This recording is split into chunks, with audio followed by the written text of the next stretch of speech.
जितने नाते हैं, जितने रिश्ते हैं, जितने हमारे संबंधी हैं, ये नाते हमने जो बना रखे हैं, ये क्या है? ये सब माया का पसारा और माया का खेल है। इस जीव को नादान इसलिए बताया गया कि इसकी नादानी यह है कि असली मूल चीज़ को भूल के ये इन झूठी चीज़ों के पीछे भाग रहा है और उस चीज़ को कभी ये याद ही नहीं करता कि जिस कारण से ये अपने प्रभु के पास उनके चरणों में जाके सदा के लिए इस जन्म मरण के दुख से छुटकारा पा ले। इसीलिए इसको नादान कहा गया है। नादान वो है जो अपना हित, जीव भी इसी प्रकार से अपना हित नहीं जानता है। संसार की जो चीज़ें दिखाई देती हैं उन चीज़ों को प्राप्त करने में अंधा हो जाता है, लेकिन जब गुरु की शरण में जाता है तो गुरु इसको वो खोल के दुनिया में किस लिए आया था,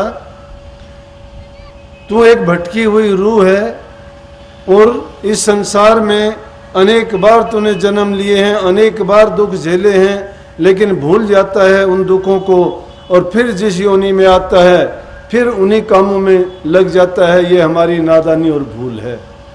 इसलिए सतगुरु इसको निज घर का भेद देके इस काल और माया के देश से निकालने का इंतजाम प्रबंध करता है। परंतु इस दुनिया में आके भी जब सतगुरु भी मिल जाता है, सत्संग भी हमें मिल जाता है और उन सत्संगों में जाके हमें ये जागृति भी हो जाती है, भूल भी मिटती है, लेकिन फिर भी हम क्या करते हैं कि समझ नहीं पाते और वास्तविक चीज़ जो है उससे वंचित हो जाते हैं। कर्म करना तो इस जीव के लिए जरूरी है, हर कोई है वो सब कर्म करते हैं। कर्म भी कैसा, चाहे कोई पाप कर्म करता है चाहे पुण्य कर्म करता है, लेकिन उन दोनों कर्मों में क्या है? बंधन के कारण है। वो पाप कर्म करने के कारण से इस जीव को नरकों में जाना पड़ता है। पुण्य के कर्म या अच्छे कर्म करने से चाहे इसको अच्छी योनि मिल जाती है, अच्छा जीवन मिल जाता है। धर्म कर्म अच्छे अगर ये काम करता है तो उसके कारण राजा बाबू सेठ साहूकार बन के आ जाता है, ये भी जरूरी नहीं है। कोई दान पुण्य और दूसरे संसार में परोपकार के परहित के काम करता है, जीव की मुक्ति तो नहीं होती उसमें, लेकिन क्या होता है कि इसको जीवन अच्छा मिल जाता है। अच्छे कर्म करना इस प्रकार से है जिस प्रकार के सोने की बेड़ियाँ, बंधन वो भी है। बुरे कर्म करना अगर लोहे की बेड़ियाँ हैं तो अच्छे कर्म करना सोने की बेड़ियाँ हैं। मुक्ति फिर भी नहीं है, दोनों ही तरफ से बंधन में है। और ये भी जरूरी नहीं कि वो अच्छे कर्म करने से, दान पुण्य करने से उसको मनुष्य का ही चोला मिले। अच्छे कर्म किए हैं लेकिन योनि उसको हो सकता है किसी दूसरे जानवर की मिल जाए और उसको अच्छे कर्म के बदले में उसकी भी सेवा उसी तरह से हो जाए।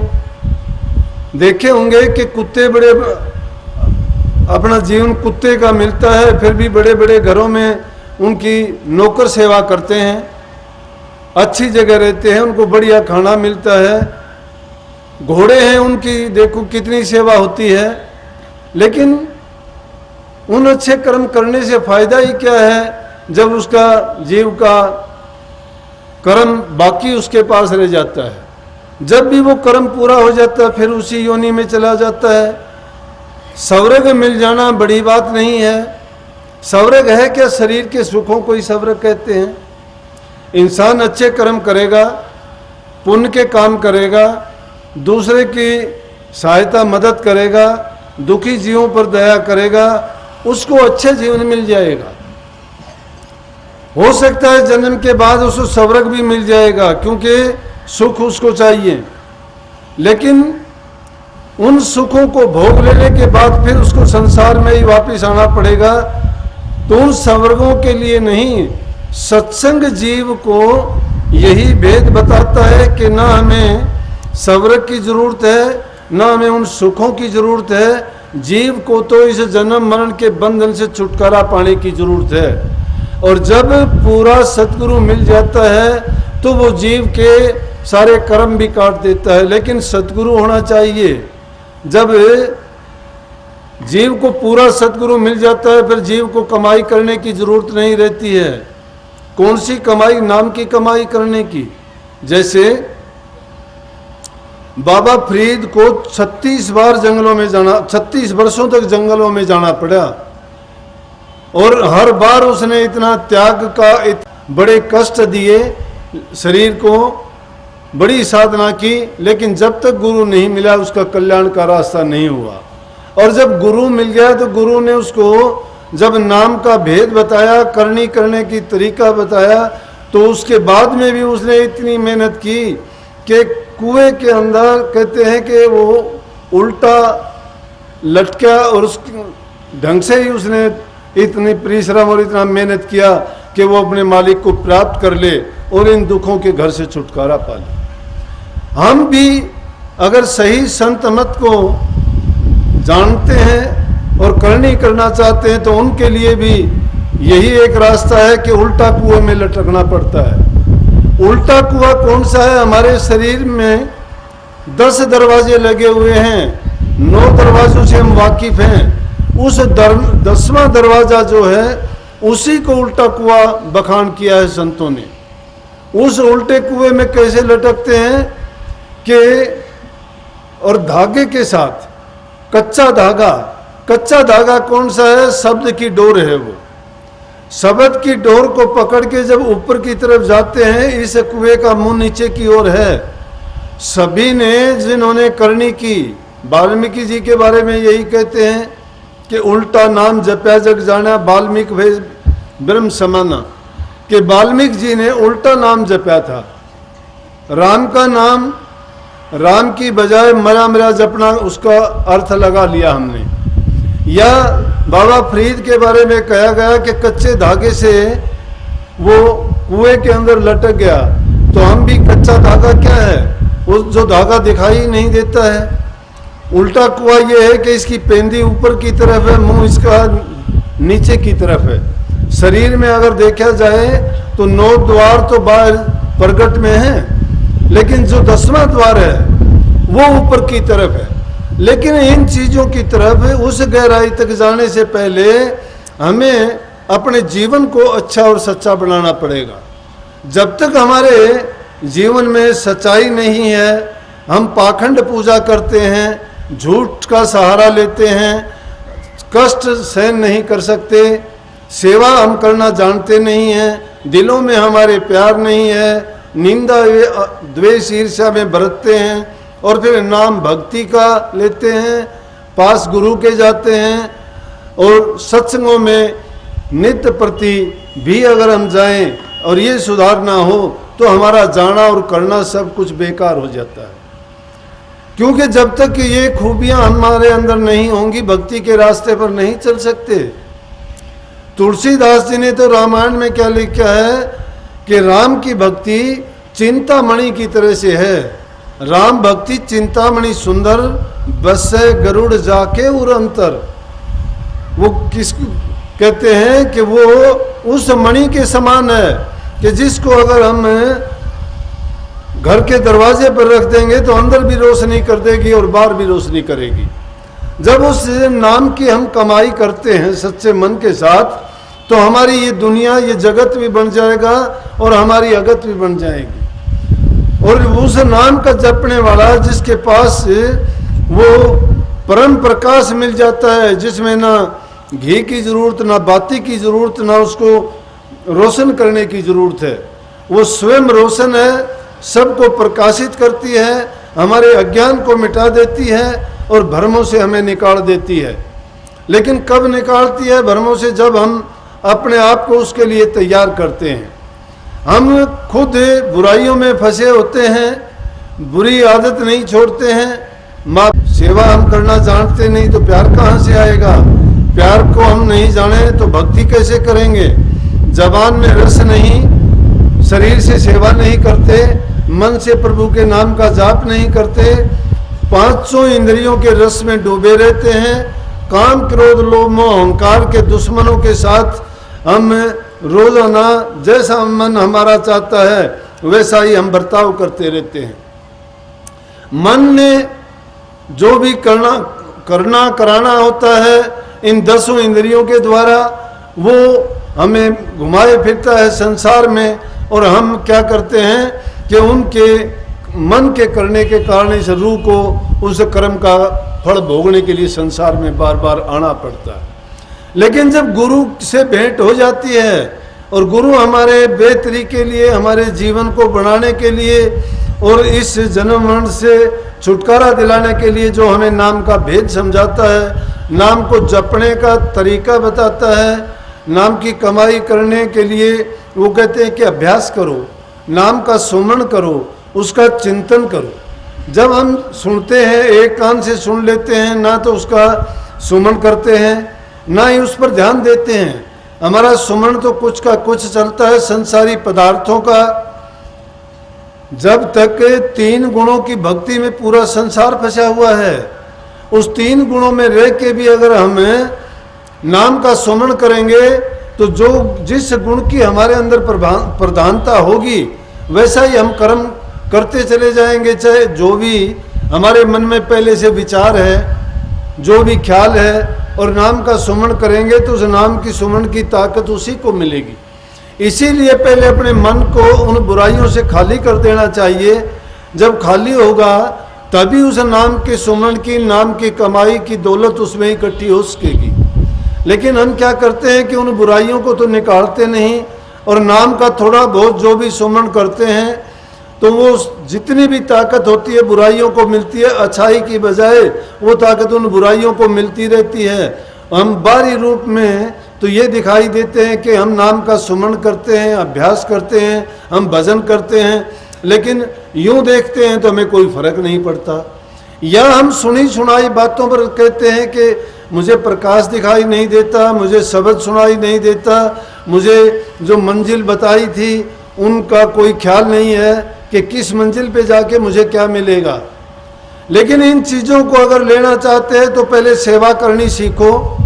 अगर सेवा किस प्रकार की, जिस प्रकार से श्रवण कुमार ने अपने माँ बाप की सेवा की, सावित्री की शादी होने के बाद उसने अपने अंधे सास ससुर की सेवा की, इस प्रकार से जो सास ससुर की, माँ बाप की बुढ़ापे में जब उनको ज़रूरत होती है, जो उनकी दिल लगा के सेवा करता है, उसके मन के विकार अपने आप ही निकलते चले जाते हैं और उसका दिल पवित्र होता चला जाता है।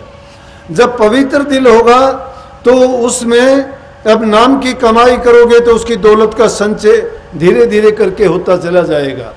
लेकिन जब तक हम सेवा करनी नहीं जानते तो हमारा शरीर का होना ना होना बेकार हो जाता है। जो शरीर से सेवा करना सीख जाता है उसका अहंकार चला जाता है। अहंकार अभिमान इंसान को गिरा देता है। अहंकार किस चीज़ का? हम तो गुरु के भगत हैं। जिस दिन से गुरु से दीक्षा ली, गुरु के सेवक जब हो गए, सेवक को मान की, इज्जत की, सम्मान की जरूरत नहीं। अगर सेवक को मान की जरूरत है, अगर उसके दिल में ये चाहना उठती है कि मुझे कोई इज्जत दे, सम्मान दे, तो समझो कि उसके भक्ति के रास्ते में बाधा आनी शुरू हो गई है। समझो कि काल ने अपना दाव उस पर खेल दिया है और वो उसको आगे नहीं बढ़ने देगा। इसलिए सेवक को क्या चाहिए कि वो सेवा के माध्यम से अपने आप में ये कभी भी अभिमान और गर्व ना आने दे। और वास्तव में देखा जाए तो सेवक को गर्व होना भी नहीं चाहिए। गर्व किसको होता है? जिसके पास कुछ होता है। सेवक के पास कुछ नहीं होता। जिस दिन से वो गुरु की शरण ले लेता है, गुरु से दीक्षा लेता है, तो दीक्षा लेते वक्त अपना तन मन धन और सर्वस्व अपना सदगुरु को जब अर्पण कर देता है तो उसके पास अभिमान करने की कौन सी चीज़ बाकी रह जाती है? जब उसकी कोई चीज़ नहीं है तो उसको अभिमान करने का तो कोई ऐसा अवसर ही नहीं मिलेगा। जो चीज़ें सतगुरु की अगर मान के करता है तो उससे बुरा कर्म हो ही नहीं सकता। जब भी सेवक के सामने ऐसी कोई परेशानी आती है या कोई भी ऐसी बात आती है कि जिसके कारण उसको कोई दुविधा हो, तो उसको सोचना चाहिए कि मुझे ऐसा करने के लिए कोई अधिकार नहीं है। क्यों नहीं है? कि जो भी चीज़ें हैं वो मेरी अपनी नहीं है, मैं सतगुरु को अर्पण कर चुका हूँ। अगर मैं कोई बुरा काम करूंगा तो वो मुझे, उससे जो भी दुख होगा, कष्ट होगा, वो मुझे ना होके मेरे सतगुरु को होगा। जब मैंने सतगुरु को सब कुछ सौंप दिया है तो मुझे अधिकार नहीं रह जाता कि मैं उसे किसी चीज का ये करूं। लेकिन उसके बदले में सतगुरु ने मेरे से क्या दिया है? सतगुरु ने उसके बदले में ये कहा है कि जो आपको नाम दिया गया उस नाम की कमाई करो। अगर नाम की कमाई नहीं करोगे तो क्या फायदा होगा उस नाम का लेने से? वो तो इसी प्रकार से है, अगर किसी ने किसी को पारस पत्थर दे दिया और उसको बताया कि इस पारस पत्थर से लोहे से छू जाने से सोना हो जाएगा, लेकिन पारस पत्थर को लाके रख देता है वो और उस लोह से नहीं छुआता है और कहता है कि सोना तो नहीं बनता, तो उसमें पारस पत्थर का दोष नहीं, देने वाले का दोष नहीं, करने वाले का दोष हो जाता है। तो सेवक का काम सिर्फ करनी करना है, कथनी में नहीं पढ़ना चाहिए, पूछने में नहीं पढ़ना चाहिए। ज्ञान कोई पूछने कहने से अर्जित नहीं होता, ज्ञान कोई पोथी पुस्तकों में नहीं होता। वो सब क्या है? अविद्या है, अज्ञान है, उसके भ्रम में नहीं पड़ना चाहिए। लेकिन उनको बताए हुए रास्ते पर अगर चलते हैं, उनके कहे हुए बातों पर अगर अमल करते हैं तो धीरे धीरे करके हम जरूर अपनी मंजिल को पा लेते हैं। सेवक तो सतगुरु के लिए ऐसा होता है कि सेवक को सतगुरु हीरे की तरह तराश देता है। हीरा मूल रूप में जो जब निकाला जाता है तो वैसा नहीं होता है। हीरा जब कीमत पाता है, जब वो जोड़ी के हाथ में चला जाता है तो जोड़ी उसको तराशता है, और तराशने के बाद जब उसकी चमक दिखाई देती है फिर उस हीरे को कीमत मिलती है। इसी प्रकार से सेवक को तराशने का काम सतगुरु करता है। सेवक के लिए जो सेवा का काम, श्रद्धा का काम, भक्ति का, प्रेम का जो भी उसको दिया जाता है या उसके लिए हिदायत की जाती है, वो समझो कि सेवक के जीवन को बनाने के लिए की जाती है, सेवक के सुधार के लिए की जाती है। क्योंकि गुरु का कोई स्वार्थ नहीं छिपा होता, हमारा अपना निज का स्वार्थ होता है, लेकिन वो स्वार्थ हमारे परमार्थ के रास्ते में ही पूरा हो सकता है। हम परमार्थ को तो जाने नहीं, स्वार्थ की बातों को जानते हैं, और सत्संगों में जाके, गुरु के पास जाके भी हमारी जो चाह होती है वो भी स्वार्थ को पूरा करने के लिए होती है। ये नहीं कि आप ना मांगो, क्योंकि मांगने की चीज है, उसको जरूर मांगना चाहिए जब तक वो चीजें हमें नहीं मिलती हैं। लेकिन जब वो चीज मिल जाती है या हमारे चीज वो पास हैं, उससे पहले संतोष रूपी धन जब आ जाएगा, संतोष कहाँ आएगा? ये तो मन की डाक चलती है, कितना भी चलाओ इसको, मन को रोता है, इच्छाएं कभी पूरी नहीं होती हैं, कामनाओं के पीछे भागता है, कामना कभी पूरी नहीं होती हैं। ये सुख चाहता है, इंद्रिय सुख, इंद्रियों का सुख कभी आदमी को पूरा नहीं मिलता, मिल भी जाता है तो दुख में बदल जाता है। लेकिन जो सदा के लिए शांति है वो किस में? नाम में है। नाम की कमाई करते चले जाओगे, धीरे धीरे उस नाम की दौलत के गुण का पता लगेगा। उसमें क्या गुण है कि ये नहीं कि एक दिन में तो हो नहीं सकता। सत्संगों में जो जो जाते जाओगे, सत्संगों में जब वचन सुनोगे तो उसमें रूह की धुलाई होती जाती है, रूह पर जो पर्दे पड़े होते हैं वो हटते चले जाते हैं। कभी सत्संग में हमें अपने मन को सुधार की बात मिलेगी, कभी करने की मिलेगी, कभी गुरु भक्ति की मिलेगी, तो कभी संसार की चीज़ों से छुटकारा पाने की मिलेगी। एक तरह की नहीं है। कहीं रोचक बात होंगी तो हमारे दिल की उमंग को जगा देगी, जो करने के लिए हमें प्रेरित करेगी। कहीं हमें यथार्थ बात जो बताएंगे तो उनको सुन के, जैसे इसमें अभी वो एक वाणी गाई थी कि देखा देखी खेल है दो कैन सुनन का नहीं, इस तरह की जो होंगी ये यथार्थ बातें हैं कि देखा देखी का खेल है वो। ना तो इन आंखों से देखा जाएगा, ना इस जबान से बोला जाएगा। अंतर में जब जाओगे, वो रास्ता गुरु ने जो बताया नाम का और करने का, जब अंतर में तुम उस मंजिल की तरफ बढ़ोगे तो जो देखा देखेगी सूरत की आंखों से देखा जाएगा, सूरत की कानों से सुना जाएगा, वो है क्या? वो है अनुभव करना। अनुभव किससे होगा? ना हमारी ज्ञान इंद्रियों से होता है वो, और ना ही कर्मेंद्रियों से होता है। उसमें तो ज्ञान इंद्रिय और कर्मेंद्रियों को सबको इस प्रकार से समेट के अपने आप को उन दर्जों में चढ़ाना है जिस प्रकार से कछुआ अपनी सारी थोड़ा सा भी आहट होते ही या कोई खतरा नजर आने पर अपने पैर मुंह और सब अंदर में ढक लेता है और बाहर कोई चीज दिखाई नहीं देती।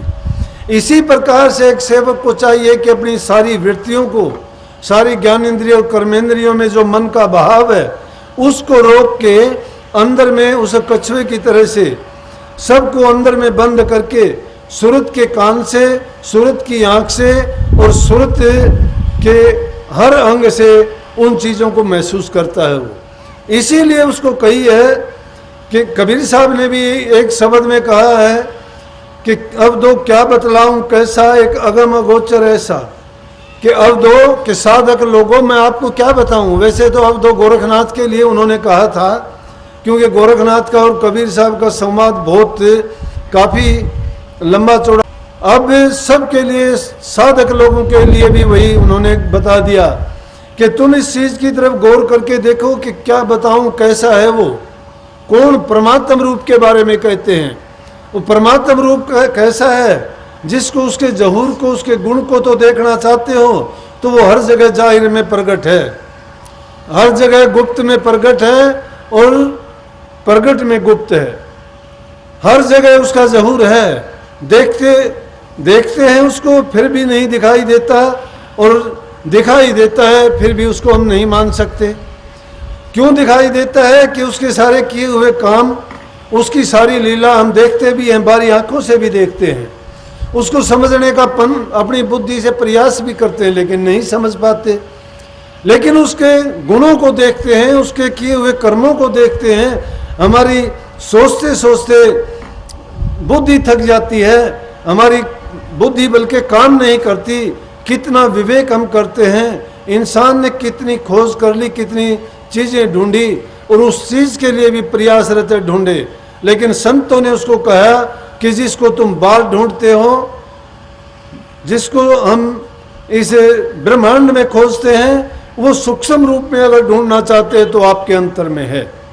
वो परमात्मा ने एक ऐसी रचना रची है कि अपने आप को दिखाने के लिए ऐसी जगह में छुपाया है कि अगर उसको ढूंढोगे तो वो इसी तरह से उसको पास करोगे जब तुम उसका रूप हो जाओगे। वो स्थूल रूप में आपको दिखाई देता है तो उसको मानते नहीं है, स्थूल आंखों से देखो। अगर उसको सूक्ष्म रूप में देखना चाहते हो तो आपको सूक्ष्म ही होना पड़ेगा, और सूक्ष्म होना पड़ेगा तो उसके लिए वही रास्ता है